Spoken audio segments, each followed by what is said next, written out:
சரிங்களா? ஓடு ஓடு ஓடு ஓடுன்னு ஓடினாங்க லேடிஸு.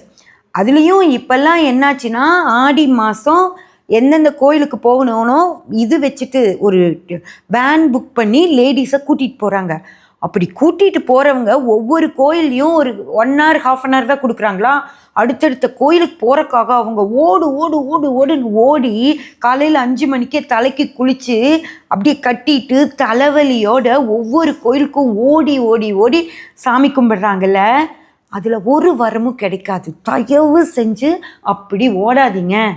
புரிஞ்சுதா? தலைவலி வந்துடுதா, அந்த தலைக்கு குளித்த ஈரத்தலையோட போய் தலைவலி வந்துடுதா, அந்த தலைவலியோட சாப்பிட்டும் சாப்பிடாமையும் ஒவ்வொரு கோயிலையும் கூட்டத்தில் நின்று ஓடி கச நாய், அப்புறம் இந்த தூரத்துலேருந்து இவ்வளோ தூரம் போகிறவங்களுக்கு சிலருக்கு சேராமல் வாமிட் பண்ணி அப்படி எல்லாம் சேர்ந்து போய் அந்த கடவுளையும் நல்லா பார்த்து கும்பிட முடியாமல் நிறைய பேருக்கு உடம்பு திரும்பி வந்து 4 நாள் காய்ச்சலில் படுத்துடுறாங்க.